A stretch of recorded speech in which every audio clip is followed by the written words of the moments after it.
দফা দাবি নিয়ে নোয়াখালীতে পল্লী বিদ্যুৎ সমিতির কর্মকর্তা কর্মচারীদের মানববন্ধন অনুষ্ঠিত। বাংলাদেশ পল্লী বিদ্যুতায়ন বোর্ড বিআরবি পল্লী বিদ্যুৎ সমিতির একীভূতকরণ ও চুক্তিভিত্তিক কর্মচারীদের নিয়মিতকরণের দাবিতে পল্লী বিদ্যুৎ সমিতির কর্মকর্তা কর্মচারীরা আবারও মানববন্ধন কর্মসূচি পালন করেছে। জেলা প্রশাসক কার্যালয় চত্বরে 30 সেপ্টেম্বর সোমবার সকাল 11টায় অনুষ্ঠিত এই মানববন্ধনে প্রায় 3 শতাধিক কর্মকর্তা কর্মচারী অংশগ্রহণ করেন।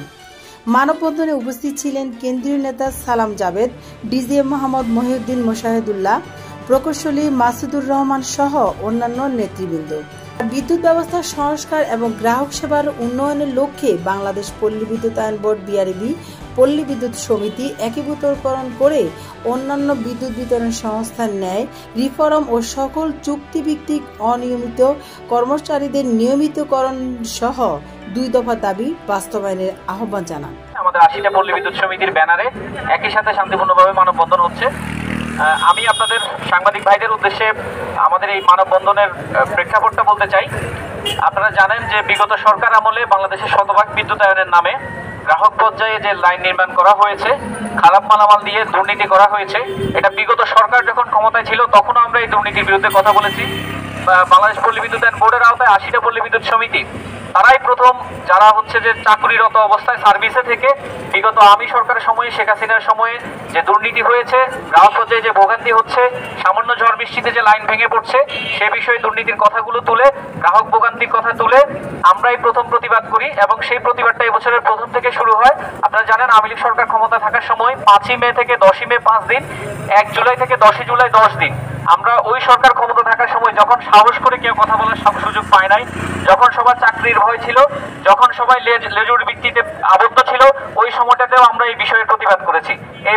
এই বিষয়ের প্রতিবাদ করার কারণে তখন আমাদের অনেক অফিসারের, অনেক সহকর্মীর চাকরি চলে গেছে, সাসপেন্ড হয়েছে, সংযুক্ত হয়েছে। এবং সেই সাথে আমরা গ্রাহকের কথা তুলে ধরার পাশাপাশি আমরা যেহেতু ফিল্ড লেভেলে থাকি, আমরা মনে হয় বাংলাদেশের 14 কোটি মানুষকে যে বিদ্যুৎ দেয়, প্রত্যেক পরিবারে আমাদের ভাইয়েরা মাসে অন্তত পক্ষে 2 বার যান রিডিং নেওয়ার জন্য, বিল দেওয়ার জন্য। সেই সাথে গ্রাহক সেবা আমরা 24 ঘন্টা চালু রাখি। এই বিষয়গুলো করতে গিয়ে আমরা যে বিষয়টা দেখেছি সেটা হচ্ছে শুধুমাত্র গ্রাহক পর্যায়ে মালামালের দুর্নীতি, খারাপ মালামাল ক্রয়, আমাদের পর্যাপ্ত জনবল সরবরাহ না করা, জনবল সংকট রাখা, আমাদের শিফটিং ডিউটি চালু না করা, আমাদের অতিরিক্ত ওভারলোড চালু করে দেয়া। এই বিষয়গুলোর কারণে 14 কোটি মানুষ প্রপার যে স্মার্ট এবং টেকসই বাংলাদেশের যে স্বপ্ন আমরা দেখছি, সাস্টেইনেবল ডেভেলপমেন্ট গোল্ডের যে স্বপ্নটা আমরা দেখছি, সেই স্বপ্ন বাস্তবায়নের পথে বিদ্যুতের যে অবদান, আর্থসামাজিক ক্ষেত্রে, রাষ্ট্রীয় ক্ষেত্রে, অর্থনৈতিক ক্ষেত্রে যে অবদান, সেই অবদানগুলো একেবারে খুবই বাজেভাবে নষ্ট হচ্ছে শুধুমাত্র পল্লী বিদ্যুতায়ন বোর্ডের দ্বৈত নীতির কারণে। এবং সেই সাথে আমাদের সিস্টেমে আমাদের সার্ভিস রুলটাকে 2টা আলাদা প্যাটার্ন করে, বাংলাদেশ পল্লী বিদ্যুতায়ন বোর্ড এবং সমিতি নামে 2টা আলাদা প্যাটার্ন করে আমাদের জনবলকে চুক্তিভিত্তিক অনিয়মিত নিয়োগ দিয়ে রেখেছে। আমাদের মধ্যে সরকারি নির্দেশনা অনুযায়ী গ্রেডিং নেই। আমাদের বিশাল এক বৈষম্যের ক্ষেত্র তৈরি করে রেখেছে। আমি যদি এককভাবে বলি, আমাদের এবং বোর্ডের 2টা আলাদা সার্ভিস কোড এবং সেই সাথে আমাদের এবং তাদের জনবল নিয়োগের পার্থক্য, এই বিষয়গুলো উল্লেখ করে আমরা এই বছরের প্রথম থেকে আন্দোলন করে আসছি। সেটার প্রেক্ষিতে গত 5 জুলাই সিনিয়র সচিব মহোদয়ের নেতৃত্বে একটা মিটিং হয় এবং সেখানে সরকার নির্দেশনা দেয় যে বাংলাদেশ পল্লী বিদ্যুতায়ন বোর্ড রিফর্ম এখন সময়ের দাবি।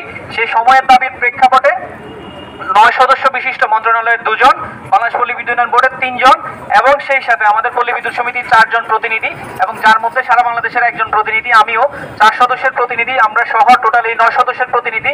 আমরা মন্ত্রণালয়ে ইতিমধ্যে 4টা মিটিং সম্পন্ন করেছি।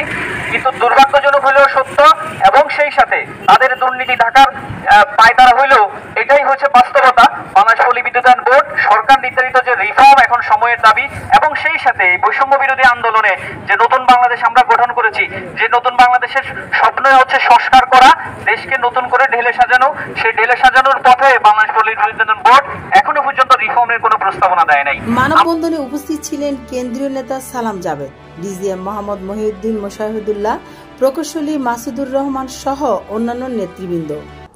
বর্তমান সরকার সংস্কারের যখন পক্ষে এসে দাঁড়িয়েছে, এখানেও তারা বিরোধিতা করতেছে যে সরকার চাইলেই, বর্তমান সরকার যেখানে সকল সংস্থা থেকে সংস্কারের উদ্যোগ নেওয়া হয়েছে, সেখানে আমাদেরকে বিভিন্ন পর্যায়ে আমাদের যারা কেন্দ্রীয় পর্যায়ে নেতা আছে, যারা কেন্দ্রীয় পর্যায়ে সমন্বয়ক আছে, মুখপাত্র বলেন, যাই তাদেরকে বিভিন্নভাবে হয়রানিমূলক কাজ করার জন্য তারা উদ্দীপ্ত বিভিন্ন পদক্ষেপ নিতেছে।